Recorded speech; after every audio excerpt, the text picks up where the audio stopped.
Hey guys, இன்னைக்கு நாம இந்த ஹிஸ்டாரிக்கல் ட்ராமாவோட 4th எபிசோட் பார்க்க போறோம். போன எபிசோட் கடைசியில ஹீரோயின் சாகணும்னு முடிவு பண்ணி தண்ணிக்குள்ள குதிச்சிட்டா. அவ குதிச்சதுக்கு அப்புறம் தான் ஹீரோ அங்க வந்திருப்பான்.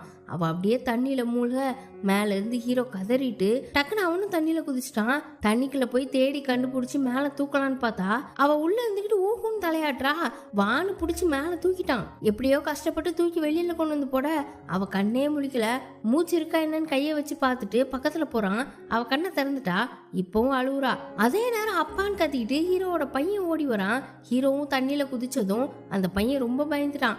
என் அப்பா இப்படி பண்ண, நீ செத்துருவன்னு நான் பயந்தேன், அம்மா நீ யாரையுமே கேட்க மாட்டேன், நீ மட்டும் போதும்னு ரொம்ப அழுகுறான். ஹீரோயினை பார்த்து நீங்க எதுக்கு இப்படி சாகணும்னு நினைக்கிறீங்க, உங்களால என் அப்பா இப்ப செத்துருப்பாரு அப்படின்னு கத்துறான். அவ மன்னிச்சிடுன்னு சொல்ல நிஜமாவே மன்னிப்பு கேக்குறீங்களா, இனிமே இப்படி பண்ண மாட்டேன்னு சத்தியம் பண்ணுங்கன்னு கேக்குறான். அவ யோசிக்க சத்தியம் பண்ணுங்கன்னு திரும்ப திரும்ப கேக்குறான். அவளும் பிங்கி ப்ராமிஸ் பண்ணி இனிமே இப்படி பண்ண மாட்டேன்னு சொன்னதுக்கு அப்புறம் தான் அமைதியாகிறான். ரெண்டு பேரும் இப்ப தண்ணிக்குள்ள விழுந்து நனைஞ்சதுனால குளிர்காயலான்னு ஒரு இடத்துல உட்காந்து நெருப்பு மூட்டுறாங்க. அப்ப ஹீரோயின் ஹீரோ கிட்ட எதுக்கு என்ன காப்பாத்துன, சாக விட்டுருக்கலாம்ல அப்படின்னு கேட்கும்போது கால் வலிக்கிருச்சு, அதோட நீ எதுவும் பேயா வந்து என்ன பயமுறுத்திருவியோன்னு நினைச்சேன், போதுமா ஃபர்ஸ்ட் நீ எதுக்கு சாக போன அப்படின்னு கேட்க எல்லாரும் நல்லா இருக்கணும்னா நான் செத்துதான் ஆகணும்னு சொல்றா. எது மற்றவங்களுக்காக நீ சாகணுமா, நீ உனக்காக வாழணும்னு சொல்ல அவ எனக்கு வாழ்றதுக்கே காரணம் இல்லைன்னு சொல்றா. எல்லாரும் என்ன காரணத்தோட வாழ்ந்துட்டு இருக்காங்க, உயிர் இருக்கு அதனால வாழ்றாங்கன்னு சொல்ல அழுதுட்டே உட்காந்துட்டு இருக்கா. நீ எதுக்கு எனக்காக இப்படி பண்றன்னு கேட்கும்போது அதுக்கு கொஞ்ச நேரம் அமைதியா இருந்துட்டு ஏன்னா நானும் உன்ன மாதிரி செத்து போன ஒரு ஆள் தான் அப்படின்னு சொல்றான். என்ன சொல்ல வரான்னு தெரியல. இப்பதான் விறகு எடுக்க போன அவன் பையன் வர்றான். இவங்க பேசுனதுல கடைசியா மட்டும் கேட்டுட்டு அப்பா அப்ப உன்னையும் கடத்தினாங்களா, அம்மா தான் கடத்தினாங்களான்னு கேக்குறான். அதெல்லாம் ஒண்ணும் இல்லடா அப்படின்னு சொல்லிட்டு இவங்க பேக் ஆத்து பக்கத்திலேயே போட்டு வந்திருப்பாங்க, அதை எடுக்க போறான். அப்ப வழியில ஒரு லேடி தலையில பெரிய ஹேர்பினை மாட்டிட்டு போறத பார்த்துட்டு அவங்கள நிறுத்தி காசு கொடுத்து அந்த ஹேர்பினையும் வாங்கிக்கிறான். அதுக்கப்புறம் அவங்களோட திங்ஸ் எல்லாம் எடுத்துட்டு போறான். ஹீரோயினோட ஷூ ட்ரெஸ் ஒன்று எல்லாத்தையுமே மலை மேல வச்சுட்டு தான் தண்ணியில குதிச்சிருப்பா. அதை நல்ல வேலையா யாரும் எடுத்துட்டு போகல. இந்த ஒரே ஒரு ட்ரெஸ் தானே இருக்கு, பத்திரமா வச்சிரு அப்படின்னு சொல்லி கொடுத்துட்டு இப்போ ஒரு லேடி கிட்ட ஹேர்பின் வாங்கினால அதையும் கீழே கிடந்துச்சுன்னு சொல்லி கொடுக்க அவளும் வாங்கிக்கிறா. அந்த குட்டி பையன் உடனே இளவரசி சீக்கிரமா அதை தலையில மாட்டுங்க, எப்படி இருக்குன்னு பாக்கலான்னு ரொம்ப ஆர்வமா கேக்குறான். ஹீரோ உடனே இனிமே பொது இடங்கள்ல வச்சு இளவரசின்லாம் கூப்பிடக்கூடாது, பிரச்சனை ஆயிடும்னு சொல்ல அப்ப நான் என்னன்னு கூப்பிடுறதுன்னு கேக்குறான். இளவரசின்றதை தவிர எப்படினாலும் கூப்பிட்டுக்கோன்னு சொல்ல உடனே அந்த குட்டி அப்ப அம்மான்னு கூப்பிடுவான்னு கேக்குறான். சான்ஸ் கிடைச்சா போதுமே, எப்படா அம்மான்னு கூப்பிடலான் இருந்தியா, அப்படிலாம் கூப்பிடக்கூடாது, வேற ஏதாவது சொல்லுன்னு ஹீரோ அதட்ட. பரவாயில்ல அவனுக்கு அப்படிதான் கூப்பிடணும்னா கூப்பிட்டுக்கட்டும் அப்படின்னு ஹீரோயின் சொல்லிட அந்த குட்டி உடனே அம்மா அம்மான்னு கூப்பிட்டுட்டே இருக்கான். டே யாராவது பக்கத்துல இருந்தாதான் அம்மான்னு கூப்பிடணும்னு சொல்லியிருக்கு, நீ என்ன இப்பவே சொல்றன்னு கேட்க ஆனா அதெல்லாம் அவன் கண்டுக்கவே இல்லை. அம்மா அம்மான்னு கூப்பிட்டுக்கிட்டே இருக்கான். இப்ப 3 பேரும் ஒரு கடைக்கு சாப்பிட போறாங்க. அங்க உள்ள லேடி இவங்க 3 பேரையும் பார்த்து ஃபேமிலின்னு நினைச்சிட்டு பேச அந்த குட்டி பையன் உடனே ஆமா இவங்க தான் என் அம்மா, அழகா இருக்காங்கல்ல அப்படின்னு சிரிக்கிறான். இவன் தொல்லை தாங்க முடியலைப்பான்னு ஹீரோவும் அதெல்லாம் விடுங்க, நீங்க யாராவது நல்ல புரோக்கர் தெரிஞ்சா சொல்லுங்கன்னு கேக்குறான். இவங்க தங்குறதுக்கு வீடு பாக்குறதுக்கு தான் ஒரு புரோக்கரும் இடிஞ்சு விழுந்த நிலைமையில இருக்கிற ஒரு வீட்டை காட்டுறாரு. தூணு சுவர் இதெல்லாம் நல்லா தான் இருக்கு, கொஞ்சம் கிளீன் பண்ணீங்கன்னா வீடு செம்மையாயிடும் விட்ட போட இவங்களுக்கும் வேற வழி இல்லைல்ல, ஓகேன்னு அந்த வீட்டை எடுத்துக்கிட்டாங்க. ஹீரோயின் எவ்வளவு பெரிய அரண்மனையில இருந்தவ இந்த வீட்டை ஒரு மாதிரி பாக்குறா. அப்படியே அங்க கட் பண்ணி லீயையும் நம்ம அண்ணனையும் காட்டுறாங்க. 2 பேரையும் இன்னும் ஸ்டோர் ரூம்ல தானே அடைச்சு வச்சிருக்காங்க. லீக்கு சாப்பாடு கொடுக்கலாம்னு சொல்லிட்டாங்க, ஆனா அவன் சாப்பிட மாட்டேங்கிறான். நம்ம அண்ணனுக்கு சாப்பிட கூடாதுன்னு சொல்லியிருக்காங்க. அவரு லீக்கு கொண்டு வந்த சாப்பாடு ஏக்கமா பார்த்துட்டு உட்கார்ந்துட்டு இருக்காரு. லீக்கிட்டவே சின்ன நிஜமா உங்களுக்கு சாப்பாடு வேணானா எனக்காச்சும் கொடுங்களேன், நான் இங்க ஒருத்த பசியில செத்துட்டு இருக்கேன்னு வாய்ஸ்ல கொஞ்சம் கூட எனர்ஜியே இல்லாம நம்ம அண்ணன் கேட்க லீ அப்படியே கண்ணை மூடிட்டு தியானம் பண்ற மாதிரி உட்காந்துட்டே இருக்கான். பொறுமை இழந்த நம்ம அண்ணனும் டேய் உங்ககிட்ட தானே நான் கேட்கிறேன், ஒரு வாய் சோறு தர மாட்டியான்னு கத்திட்டு இருக்க. லேடி ஜோ அடுத்த வேளை சாப்பாடு எடுத்துட்டு வராங்க. கூடவே அவன் அத்தையும் வந்திருக்காங்க. லீ சாப்பிடாம இருக்கிறது அவங்களுக்கு ரொம்ப கஷ்டமா இருக்கு. ஃபர்ஸ்ட் நீ சாப்பிட்டு நல்லா இருந்தாதான் இளவரசிக்கு உன்னால முடிஞ்ச உதவி செய்ய முடியும், இன்னும் தாமதப்படுத்தாம எப்படியாவது இங்க இருந்து வெளியில போக பாருன்னு சொல்ல அவன் ஒரு ஐடியா பண்ணிட்டான். அத்தையும் சேர்ந்துதான் லீ அவனோட அப்பா கிட்ட போய் தான் புத்தர் கோயில்ல போய் படிக்க போறதாகவும் மனசு மாறிட்டேன்னு சொல்றான். உடனே அவர் எப்படி நம்புவாரு. அப்போ லீயோட அத்தை இளவரசி சின்ன வயசுல இருந்தே அவளோட ஃப்ரெண்டு, கவலையில எப்படிலாம் பண்றான், நான் அவன் கூட போறேன், என்ன நம்பி அனுப்புங்க, அவன் வேற எதுவுமே பண்ணாம நான் பாத்துக்கிறேன்னு சொல்றாங்க. இப்ப லீ அப்பா லீய வெளியில அனுப்பிட்டு அத்தை கிட்ட அவன் திரும்ப ஏதாவது பிரச்சனை பண்ணானா அவனை சாகடிக்கிறது எனக்கு ஒன்றும் பெருசு கிடையாது, நீ தான் வருத்தப்படுவேன்னு மிரட்டி விடுறாரு. லீயோட அண்ணன் லீ கிட்ட அங்க போய் ஏதாவது பண்ணலான்னு பார்த்த உன்னை எப்பவுமே ஆளுங்க கண்காணிச்சுட்டே தான் இருப்பாங்க, ஒழுங்கா பார்த்து நடந்துக்கோன்னு சொல்லி அனுப்புறான். இப்போ லியோட அத்தை லீக்கு சாப்பாடு கொண்டு வந்து கொடுத்துட்டு, எனக்கு உன் வாழ்க்கை தான் முக்கியம், உன் வாழ்க்கையை விட உன் அண்ணியோட வாழ்க்கை ரொம்ப முக்கியம்லாம் இல்ல, அவ சேஃபா இருக்காளா என்னன்னு தெரிஞ்சுக்கிட்டு நீ திரும்ப உன்னோட வாழ்க்கைக்கு வந்துடணும், அது வரைக்கும் தான் என்னால உனக்கு உதவி பண்ண முடியும்னு ஸ்ட்ரிக்டா சொல்லிடுறாங்க. இப்ப அப்படியே அங்க கட் பண்ணி ஹீரோ ஹீரோயினை கட்டுறாங்க. அந்த இடிச்சு போன வீட்டை ரெடி பண்றாங்க. ஹீரோ வீட்டை சுத்தி வேலியெல்லாம் ரெடி பண்ணிட்டு இருக்கான். அந்த குட்டி பையன் கூட துணியை வச்சு தொடச்சி ஏதோ வேலை பார்க்கறான். ஆனா ஹீரோயின் மட்டும் என்ன பண்றதுனே தெரியாம முழிச்சிட்டு நிக்கிறா. அவ முன்ன பின்ன வேலை பார்த்ததே கிடையாதுல்ல. அந்த குட்டி பையன் வேலை பார்க்கறதே பார்த்துட்டே இருக்கா. சரி நாமளே ஏதாவது பண்ணுவோமேன்னு வாளியை தூக்குறா. தூக்கவே முடியல, ரொம்ப கஷ்டமா இருக்கு. என்ன பண்றீங்கன்னு அந்த குட்டி கேட்கும்போது தண்ணி எடுக்க போறேன்னு சொல்றா. அந்த இடம் ரொம்ப தூரமா இருக்கு, நீங்களாம் அங்க போக முடியாதுன்னு குட்டி பையன் சொல்ல, ஆனா ஹீரோ இருந்துட்டு போகட்டும், அவளும் ஏதாவது வேலை செய்யணும்ல, எவ்வளவு நாளைக்கு தான் இளவரசியாவே இருக்க முடியும் அப்படின்னு சொல்லிட்டு யாராவது வேலை கொடுக்குறாங்களான்னு தேடி ஊருக்குள்ள போறான். பட்டறைக்கு போறான், வீடு கட்டுற இடத்துக்கு போறான். ஆனா எங்கேயுமே வேலை இல்லைன்னு சொல்லிட்டாங்க. என்னடா பண்றதுன்னு சூதாட்ட கும்பல் கிட்ட போய் உட்காந்து பேச்சு கொடுக்குறான். இந்த ஊர்ல வாழ்வாதாரமே கிடையாதான், நெல்லு விளைய வைக்கலாம்னா வரி கட்டி ஒத்திக்கு காசு கொடுத்து இதுலயே எல்லாமே செலவாயிருமா, யார்கிட்டயுமே காசு கிடையாது. இந்த ஊரே ரொம்ப மோசமான நிலைமையில தான் இருக்கு, இங்கெல்லாம் காசு சம்பாதிக்க முடியாதுன்னு சொல்லிடுறாங்க. பேசாம சாமியார் ஆகி வீடு வீடா சாப்பாடு கட்டுறோமான்னு கூட தோணுது. என்னடா பண்ணலான்னு யோசிச்சவன் கடைசி திருடலான்னு முடிவு பண்ணிட்டான். நைட்டு ஒரு வீட்டை எட்டி பார்த்துட்டு காம்பவுண்ட் சோர்ல ஏற போகும்போது அப்பான ஒரு சவுண்டு. இவனை ஃபாலோ பண்ணி இவன் பையனும் வந்திருக்கான். டேய் நீ என்னடா இங்க பண்றான்னு கேட்கும்போது சிறு துரும்பும் பல்குத்த உதவும் பழமொழிலாம் சொல்லிட்டு அவன் ஒரு துணி எடுத்து முகத்துல கட்டிக்கிறான். வீட்டுக்கு போக சொன்னா கேட்கவும் மாட்டேங்கிறான். ஹீரோ உடனே சரி நான் சொல்றத மட்டும் கேளு, மாட்டிக்கிட்டா உடனே இங்க இருந்து ஓட ஆரம்பிச்சிடணும் அப்படின்னு சொல்ல, என்னப்பா இப்படி அபசகுணமா பேசுற, முதல்ல 3 தடவை தூத்துன்னு துப்புன்னு சொல்ல, நேரம் தெரியாம விளையாடுறானேன்னு துப்பிட்டு கவனமா இருன்னு சொல்லிட்டு உள்ள குதிக்கிறான். நைஸா போய் ஒரு ரூம்குள்ள புகுந்து விலை உயர்ந்த ஹேர் பின் எல்லாம் எடுக்கிறான். எடுக்கும்போது சத்தமே இல்லாம எடுத்துட்டான். ஆனா ரூமை விட்டு வெளியில வரும்போது அங்க வேலை செய்யற ஒரு ஆள் பார்த்துட்டான்.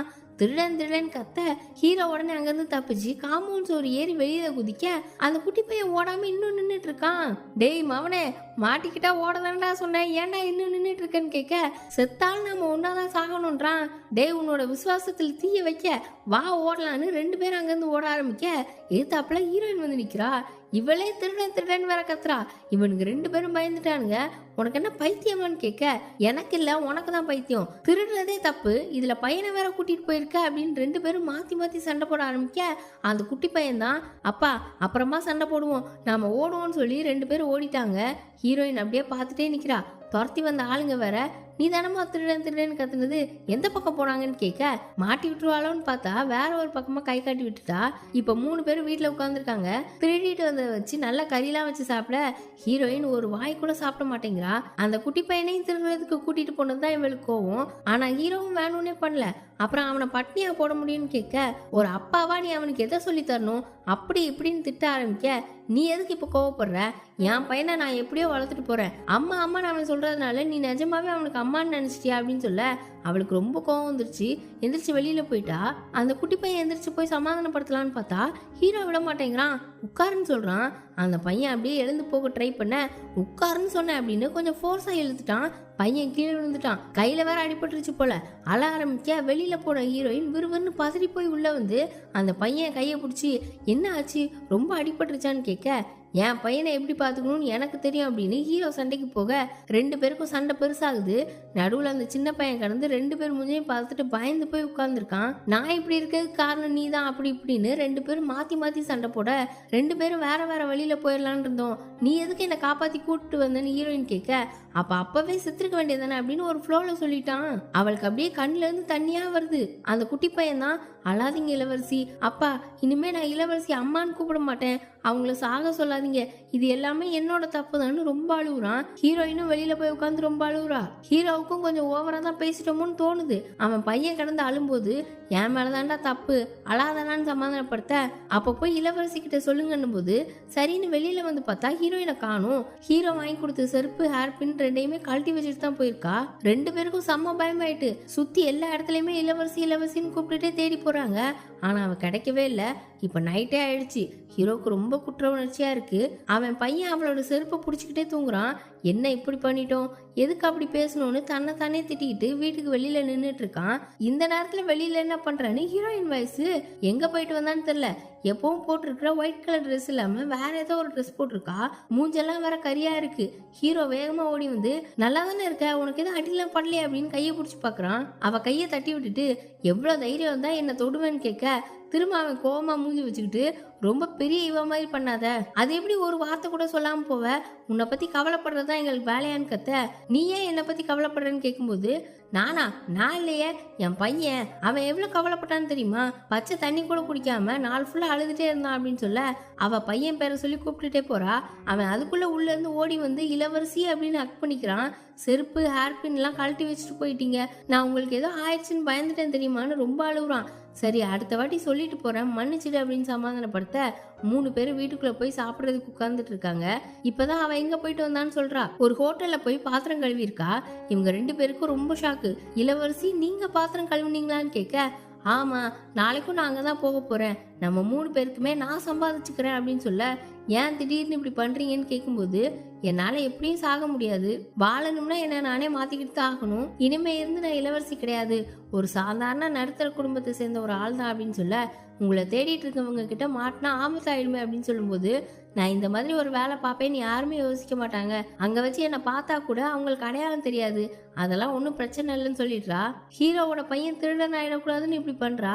ஆனா ஹீரோ இருந்துட்டு நீ என்ன சொன்னாலும் இது ஆபத்தான வேலை மாதிரி தான் இருக்கு, அங்கெல்லாம் போகக்கூடாதுன்னு சொல்ல நான் அங்க போகக்கூடாதுன்னா அப்ப நம்ம எப்படி சாப்பிட்றது, நீ திருடாம வேற எங்கேயாவது வேலைக்கு போனா நான் இந்த வேலைக்கு போகாம இருப்பேன்னு சொல்ல அவனும் சரின்னு சொல்றான்.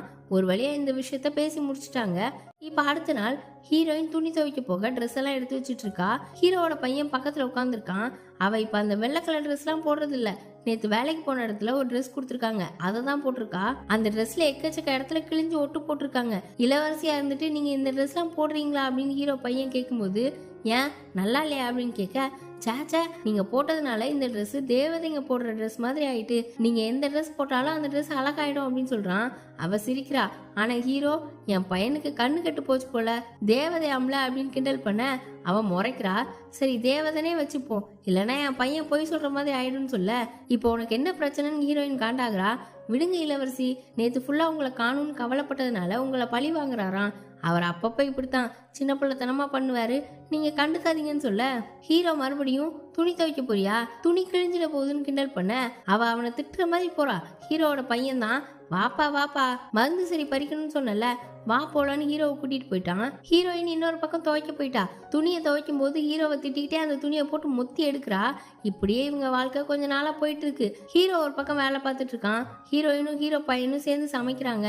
அவ பாத்திரம் கழுவுற வேலையும் பார்த்துட்டு தான் வர்றா. அங்க வேலை செஞ்சு பசியில நிறைய சாப்பிட்டு டயர்டா தூங்குவா. இளவரசியா இருந்துட்டு இப்படி கஷ்டப்படுறாளேன்னு ஹீரோவுக்கும் பாவமா இருக்கு. இப்படியே கொஞ்ச நாள் போகுது. அப்படியே இப்ப லீய காட்டுறாங்க. அவனோட அத்தை கூட கோயில்ல போய் தங்கி இருந்து படிக்கிறேன்னு அவன் அப்பா கிட்ட சொல்லிட்டு போயிருந்தான்ல, அத்தை மட்டும்தான் கோயில்ல இருப்பாங்க. அவன் அங்க இருந்துட்டே ஒரு இடமா ஹீரோயினை போய் தேடுறான்.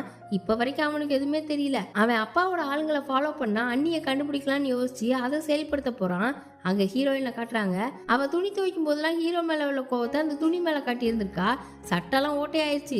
என்னம்மா இது துணி துவைக்க போறேன்னு சட்டையை கழிச்சிருக்க, நீ ரொம்ப ஸ்ட்ராங்கான ஆள் தான் அப்படின்னு ஹீரோ திரும்பவும் அவளை கலாய்க்க ஆரம்பிக்க அவளும் ஏதோ சொல்ல போறா. ஆனா அதுக்குள்ள அவன் பையன் என் அப்பா அப்படித்தான் வெறுப்பெல்லாம் உள்ள வச்சுட்டு அப்பப்ப கக்குவாரு, நீங்க பெருசா எடுத்துக்காதீங்கன்னு சொல்ல டேய் மவனே அப்படின்னு கத்துறான். அவனை எதுக்கு கத்துற, அவன் என்ன தப்பு பண்ணான், அப்படியாடா உன் அப்பா அப்படித்தான் பண்ணுவாரான்னு அவங்க 2 பேரும் சேர்ந்து ஹீரோவை கலாய்க்க அவன் காண்டாகி நான் மார்க்கெட்டுக்கு போக போறேன்னு அந்த காலத்துல மூட்டையை தூக்குறதுக்கு கம்பை வச்சு பேக் மாதிரி ஒன்று இருக்கு, அதை தோல்ல போட்டு கிளம்புறான். இதுங்க 2 கூடவே போயிடுச்சுங்க. ரொம்ப நாள் கழிச்சு மார்க்கெட்டுக்கு போனதும் ஹீரோயினுக்கும் ஹீரோ பையனுக்கும் ஒரே சந்தோஷம். அங்க உள்ளதெல்லாம் ஆச்சரியமா பார்த்துட்டே வராங்க. ஒரு இடத்துல முயல் வித்துட்டு இருக்காங்க. ஹீரோ பையன் அதை ஆசையா பார்க்க ஹீரோ வாங்கி கொடுக்குறான். அப்புறம் பச்சை முட்டை குடிக்கிறதுக்கு வித்துட்டு இருக்காங்க. அதை ஹீரோயின் ஆர்வமா பார்க்க அதையும் வாங்கி கொடுக்குறான். அங்க அப்படி சாப்பாடுலாம் வாங்கி சாப்பிட்டு சந்தோஷமா இருந்துட்டு இருக்கும்போது அரசரோட தளபதி அங்க நிக்கிறாரு. ஹீரோயினையும் பாத்துடுறாரு. இப்ப 3 பேர் வீட்டுக்கு வந்துட்டாங்க. அடுத்து வீட்டுல 2 வேலை இருக்கு, சமைக்கிறது துணி துவைக்கிறது. ஹீரோயின் கிட்ட நீ எந்த வேலை பார்க்க போறேன்னு கேட்க துணி துவைச்சாதான் கிழிஞ்சிடுதேன்னு சமைக்கிறேன்னு சொல்றா. நைட் ஆயிடுச்சு. ரொம்ப நேரமா சமைச்சு எடுத்துட்டு வந்து வைக்கிறா. சாப்பாடு எப்படி இருக்குன்னு அவங்க 2 பேரும் ஆர்வமாக ஒரு வாய் எடுத்து வைக்க பட்டு கேவலமாக இருக்கு போல. வாயால சொல்லலை, ஆனால் மூஞ்ச பார்த்தாலே நல்லா தெரியுது. ஹீரோலாம் இது நிஜமாவே சாப்பாடுன்ற மாதிரியே ஒரு லுக்கை விட அவன் பையன் ஹீரோயின் மனசு கஷ்டப்படக்கூடாதுன்னு சிரிச்சுட்டே சாப்பிட்றான். ஆனால் அவனுக்கும் அடுத்த வாய் எடுத்து வைக்க முடியல. இதை அவள் புரிஞ்சுட்டு சரி விடுங்க நான் நல்லா சமைச்சு கொண்டு வரேன்னு சாப்பாடெல்லாம் எடுக்க போக இது மறுபடியுமா தயவு செஞ்சு எங்களை கொன்றாதம்மா அப்படின்னு சொல்றான். இப்ப அப்படியே இங்க கட் பண்ணி அரசரை காட்டுறாங்க. அவர்கிட்ட தளபதி வந்து ஹீரோயினை பார்த்ததா சொல்ல லியோட அப்பாவுக்கு அவ எங்க இருக்கான்னு தெரிஞ்சிருச்சான்னு கேக்குறாரு. அவருக்கு இன்னும் தெரியாது. இப்ப நான் என்ன பண்ணலான்னு கேட்கும்போது லியோட அப்பாவும் இன்னும் சில அமைச்சர்களும் அரசரை பக்கத்துக்கு வந்திருக்கிறதா அறிவிக்கிறாங்க. அரசர் அவங்கள எல்லாம் உள்ள வர சொல்ல எல்லா அமைச்சர்களும் அரசர் முன்னாடி மண்டி போட்டு உட்கார்ந்துருக்காங்க. ஹீரோயினோட மாமனாரு லீ அப்பா, அவர் தான் இந்த அமைச்சர்களுக்கு எல்லாமே ஹெட் மாதிரி மூத்த அமைச்சர். அவர் சொல்றதான் எல்லாருமே கேட்பாங்க. இப்ப எதுக்காக இவங்கெல்லாம் வந்திருக்காங்கன்னா ஃபர்ஸ்ட் எபிசோட்ல புதுசா ஒரு சட்டம் கொண்டு வந்ததை பத்தி பேசிட்டு இருந்தாங்கல்ல, அந்த சட்டத்தை பத்தி பேசதான். அந்த சட்டத்துல என்ன பண்ணிருக்காங்கன்னா வரி போடுவாங்கல்ல, அதெல்லாம் நெல்லா வசூல் பண்ண சொல்லியிருக்காங்க. இந்த சட்டத்தினால பொதுமக்களுக்கு நிறைய நல்லது நடக்கும். ஆனா நிலம் வச்சிருக்கவங்க நிறைய வரி கட்டுற மாதிரி இருக்கும். மக்களுக்கு நல்லதுன்றதுனால தான் அரசர் இதை பண்ணணும்னு நினைக்கிறாரு. ஆனா லியோட அப்பா மூத்த அமைச்சர் இந்த சட்டத்தை நாம கொண்டு வரக்கூடாதுன்னு சொல்றாரு. வரியா வசூலிச்ச நெல்கள் எல்லாம் இங்க கொண்டு வரதுக்குள்ளவே நிறைய கெட்டு போயிடும், இங்க கொண்டு வந்து சேர்க்கறதுக்கும் நிறைய செலவாகும் அப்படின்னு சொல்ல நீங்க பேசுறத பார்த்தா நிலம் வச்சிருக்கவங்க கிட்ட லஞ்சம் வாங்கிட்டு பேசுற மாதிரி இருக்குன்னு அரசர் சொல்ல நமக்கெல்லாம் ஆதார் கார்டு கொடுத்த மாதிரி ஏதோ பண்ற சட்டம் ஒன்று அங்க இருக்கு, அதை ஃபர்ஸ்ட் அமல்படுத்தணும்னு லீ அப்பா இன்னொன்னு பத்தி பேச அரசருக்கு காண்டாகுது. லீ அப்பா கூட வந்த அமைச்சர்களும் இவர் கூட தானே கூட்டு, அதான் அரசருக்கு இன்னும் கோவம். இப்ப இந்த அமைச்சர்கள் எல்லாம் வெளியே அனுப்பிட்டு அதான் இப்ப எல்லாரும் போயிட்டாங்கல்ல, உண்மையை சொல்லு, எதுக்காக நீ அந்த சட்டத்தை வேணான்னு சொல்ற? நிலம் வச்சிருக்கவங்க கிட்ட அதிக வரி வாங்கி மக்களுக்கு நல்லது பண்ணலான்னு சொன்னப்போ நீ அதுக்கு சரின்னு தானே சொன்ன, இப்ப ஏன் இப்படி மாத்தி பேசுற, லஞ்சம் வாங்கிட்டியான்னு கேட்க ஆமா அரசே வாங்கினேன் நீங்களும் தான் அப்படின்றாரு. அரசருக்கு செம்ம ஷாக்கு. நானா அப்படின்னு கத்த இப்ப ஏதோ புதுசா அரண்மனை கட்டிட்டு இருக்காங்கன்னா அதுக்கு வந்த காசு எல்லாமே நிலம் வச்சிருக்கவங்க கொடுத்ததுதான் சொல்றாரு. ஆனா அரண்மனை ஒன்றும் அரசுக்காக கட்டல, ஒரு போர்ல ராஜ குடும்பத்துல உள்ளவங்க நிறைய பேர் பாதிக்கப்பட்டிருந்திருப்பாங்க, அவங்களுக்கு தான் இந்த அரண்மனையை கட்டுறாரா இந்த அரசர். ஆனா லியோட அப்பா இப்ப யாருக்கும் நீங்க போடுற சட்டம் தேவையில்லை, ஃபர்ஸ்ட் அரண்மனை கட்டுறதை நிறுத்துங்க, அதிகப்படியான வரி வசூலிச்சு அரண்மனை தான் கட்டுறாங்க அப்படின்னு மக்கள் உங்களை பத்தி தப்பா பேசுவாங்க அப்படி இப்படின்னு பேச இவங்கிட்ட பேசி நம்மளால ஜெயிக்க முடியாதுன்னு சரி போ நான் அந்த சட்டத்தை கைவிடுறேன்னு சொல்லி லியோட அப்பாவை அனுப்பிட்டாரு. லீ அப்பா வெளியே போனது தான் அரசர் அங்க உள்ள பொருளெல்லாம் தூக்கி எரிஞ்சு கத்தி தளபதியை உள்ள வர சொல்லி கூப்பிடுறாரு. அரசரால் அவர் நினைக்கிற சட்டத்தை கூட ஏற்ற முடியல, சுத்தி இருக்கிறவங்கள வச்சுதான் அவர் எல்லாமே பண்ண வேண்டியதா இருக்கு. பேரு மட்டும்தான் அரசர், ஆனா லீ அப்பா சொன்னாதான் எல்லாமே நடக்கும். இதுக்குதான் அரசருக்கு லீ அப்பாவை பிடிக்காது, ஒழிச்சு கட்டணும்னு நினைக்கிறாரு. இப்ப உள்ள வந்த தளபதி கிட்ட இளவரசி எங்க இருக்கான்னு மூத்த அமைச்சருக்கு தெரியப்படுத்தணும், அதுவும் மறைமுகமா. அவர் ரொம்ப தந்திரமான ஆளு, சின்ன சந்தேகம் வந்தாலும் உஷாராயிடுவாரு, அதனால கவனமா இருக்கணும், இளவரசியை சாகடிக்கிறத எனக்கு ஆதாரமா எடுத்துட்டு வான்னு சொல்லி விடுறாரு. அப்படியே அங்க ஹீரோவை காட்டுறாங்க. அவன் மார்க்கெட்டுக்கு போறதுக்கு ரெடி ஆயிட்டு இருக்கான். ஹீரோயினும் அவன் பையனும் கூட வரேன்னு சொல்லும்போது இல்ல அடிக்கடி போக கூடாது, யாராவது பார்த்தா ஆபத்தாயிடும்னு சொல்ல தலை சீவ சீப்பு, கிழிஞ்ச ட்ரெஸ் தைக்கிறதுக்கு நூல், அப்படி இப்படின்னு வரிசையா லிஸ்ட் போட சரி வந்து தொலைங்கன்னு அவங்களே மார்க்கெட்டுக்கு கூட்டிட்டு போறான். அப்படியே அங்க மார்க்கெட்ல காட்டுறாங்க. ஹீரோயினோட வரைபடத்தை வச்சு லியோட அப்பா ஆளுங்க விசாரிச்சுட்டு இருக்காங்க. அங்கதான் அரசரோட தளபதியும் இருக்காரு. இது தெரியாம இவங்க 3 பேர் வீட்டை விட்டு கிளம்பி நடந்து வந்துட்டு இருக்காங்க. இதுல வேற திடீர்னு ஒருத்தன் வாழை வச்சுட்டு வீட்டு முன்னாடி வந்து நிக்கிறான். யாருன்னு பார்த்தா லீ. உன்னை பார்த்தாலே எனக்கு கண்ணு வலிக்குதுன்னு ஹீரோ முன்னாடி வாழை நீட்டிக்கிட்டு வெட்டலான்னு போக ஹீரோயின் நடுவுல வந்து நின்றுட்டா. ஜஸ்ட் மிஸ் வெட்டு வாங்கியிருப்பா, அவ கழுத்து பக்கத்துல வந்து வாழை நிக்குது. அப்படியே இந்த எபிசோடு முடிக்கிறாங்க. எதிரிய பழி வாங்குறதுக்கு தன்னோட பொண்ணையே பலி கொடுக்கலான்னு அரசர் முடிவு பண்ணிட்டாரு. இளவரசியை எல்லா பக்கத்துல இருந்தும் அடிக்கிறாங்க. ஹீரோ எப்படி காப்பாத்துறாங்கிறதெல்லாம் அடுத்தடுத்து வர எபிசோட்ல பார்ப்போம். அதுக்கு சேனலை சப்ஸ்கிரைப் பண்ணி பெல் ஐகானை பிரஸ் பண்ணி வச்சுக்கோங்க. வீடியோ பிடிச்சிருந்தா லைக் பண்ணுங்க, ஷேர் பண்ணுங்க. Bye by.